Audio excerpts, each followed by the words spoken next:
What's going on, Subhash? Hope all is well. We were discussing about what you could be doing for your recital because I feel like I have to pick a song for you, and I was thinking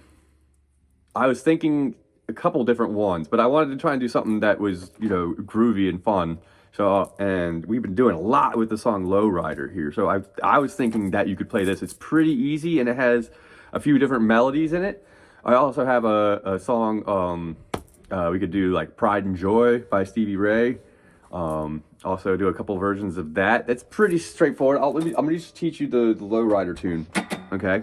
And I know you're gonna probably get back with an email, and maybe if you have a song you suggest it, and I'll get to it. Hopefully you be in, and I would really like to see you soon so we can work on this for your recital. So, but anyway, so getting back to the song I was thinking you could try. This is one of the options. So it's called Lowrider by War, all right? I'll play a little bit for you. It's in the key of G, so between 3, 5, and 6 is your scale zone for this. So, and pretty much what the great thing about this song is that the bass line, the main riff, is actually a scale exercise, because it's literally just right up the scale. So it goes like this.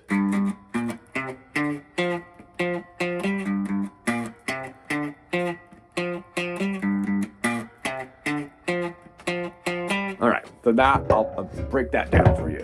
So you're gonna go 2 hits on 3 of the low E, 1 on 6 of the low E, 1 on 3 of the A, 1 on 5 of the A. Then you're gonna do 3 hits on the 3 of the D, but it's gonna be a timing thing. So it's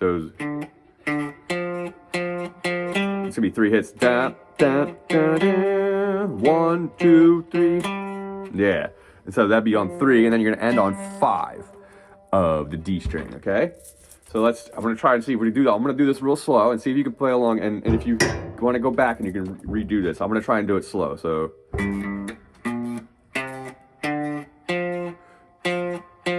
Well, let me count it off for you. 1, 2, ready, go.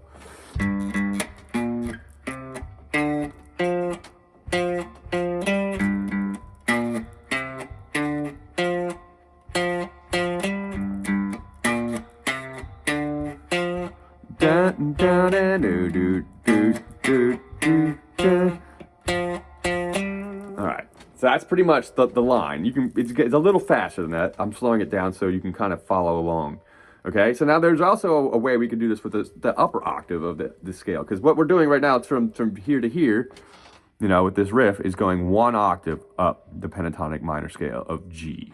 Okay, now we can do this the other half too. So and I want you to try this. Is definitely I want you to do this and try and be able to see this pattern on the neck. The more you see it, the more you can mess with it. Okay, so now we're gonna do the upper octave. Now it's gonna be 2 hits on the last note of the melody that we started before. So 2 on 5 of the D string, 1 on the G, 5 on the G, 1 on the 3 of, let me start again. I say the wrong numbers sometimes. 2 on 5 of the D, 1 on 3 of the G, 1 on 5 of the G, 1 on 3 of the B, and now this is your second to last note, so it's gonna have 3 notes on 6 of the B,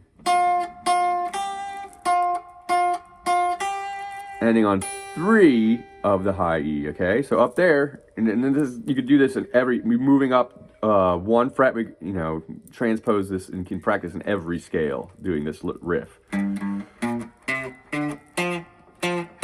then from the second octave, yeah.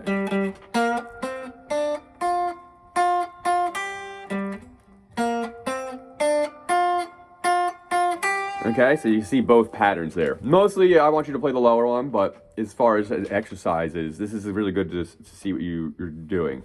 And also the last, last song I just remembered. I showed you the rumble, and that has that lick too, where he's coming down, all pentatonic. So that's a 2 octave one where it goes. Okay. Okay, that's another one actually too. If you want to play that song for your recital too, that's a cool one. I know it's not necessarily the most rock and roll songs, neither one of these, but they're really, especially Lowrider, I would say. If you play it, people will be into it, and that's an energy that you can kind of use to play a song a lot. I love playing music like this that gets people wanting to move. So that's why I love Lowrider. So yeah, keep practicing that. You can actually move. I'm going to keep playing this a couple more times, and I'm going to transpose it up so I can show you how to use it on every scale, okay? But I'm only going to do it on the lower one at first, all right? So I'm going to start with...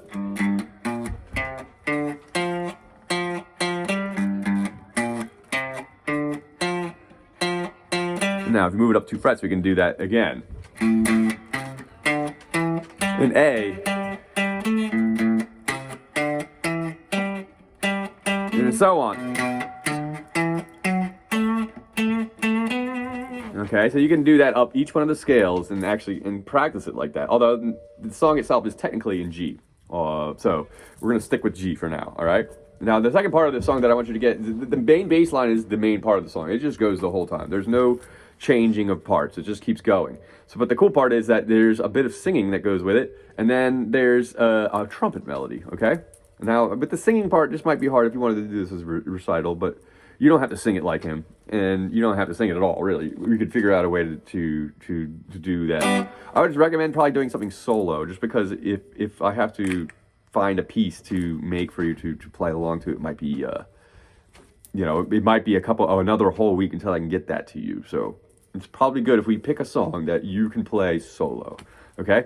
I have a couple other ideas too that to be good for this, but I need to have good communication as far as when you come back and we can work on this, all right? So now, going back to the Lowrider, I want to see, this is where I want to start to make this song interesting, okay? Because, just repeating that riff would be annoying, or boring, after a while. So there's the trumpet melody, and that goes like this. The bass underneath, and and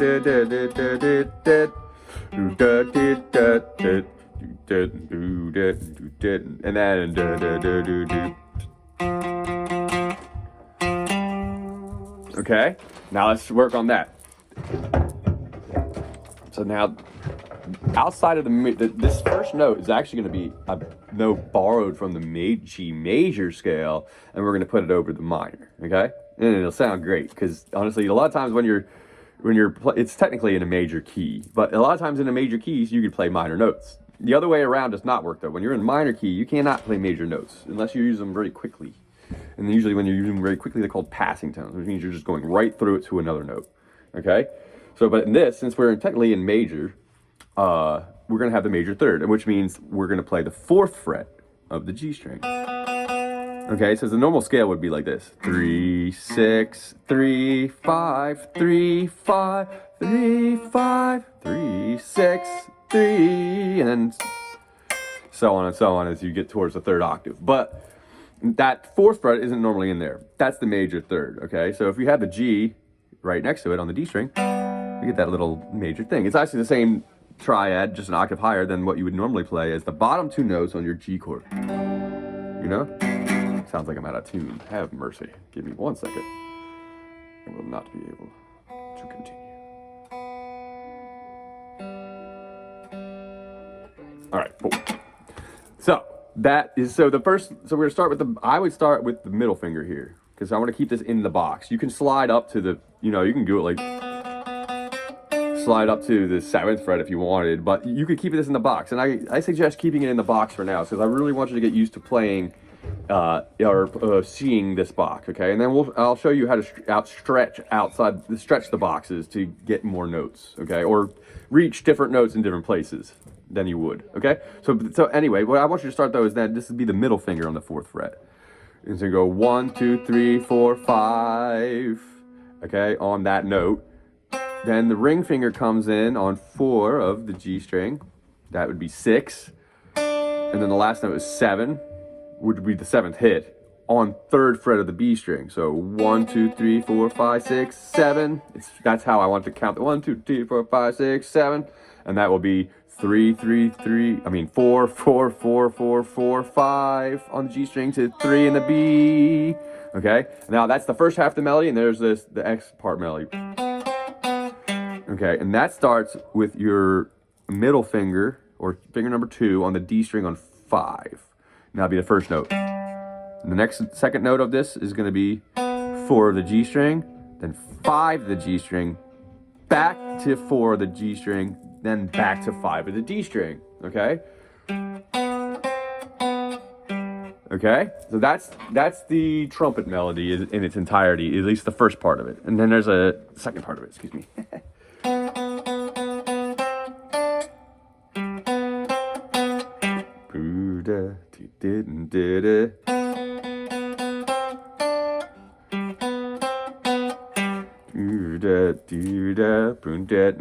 And then the last part of the melody is just 1, 2, 3, 4, 5, 1, 2, 3, 4, 5, 1, 2, 3, 4, 5 on 3 of the D, 1, 4, 5, and then 3, 5.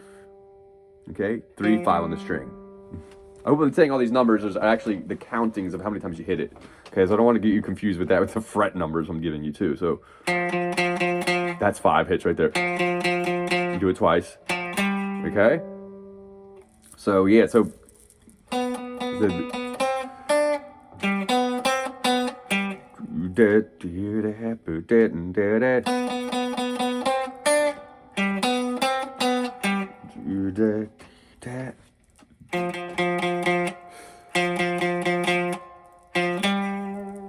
okay, now all these melodies can transpose too. If you went to A and wanted to do it, it would just be up here. If you wanted to B, you would just play this melody here. You know, it's all, the whole scale is right inside the 4 fret spot. So you don't have to go up and down to find all these notes. They're all right here.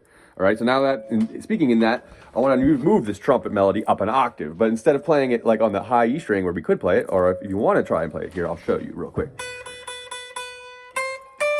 I started on the wrong fingers. You're going to be at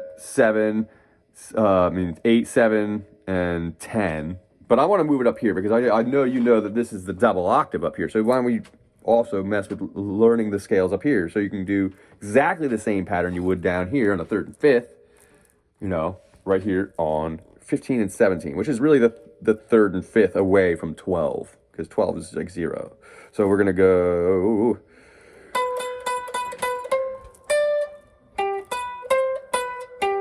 Okay, and then add that melody up there.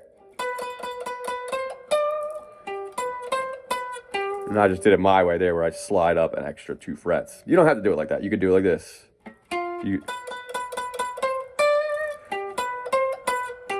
And then we get the same thing as on this. 1, 2, 3, 4, 5.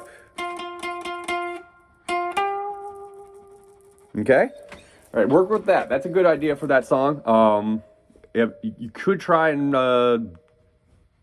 sing it with that too, if you'd like. I know if you don't know that song, I wouldn't necessarily say you need to try that, but it's a pretty simple song, so it's possible. But I have a couple other ideas too, so we'll see. But try that, all right? I know I had another one, Rumble, last week. That's another one, and I was thinking maybe, but another one I'd really need a lesson with you. So if there's anything you really, really want, and send us what you want, all right? All right, have a good one.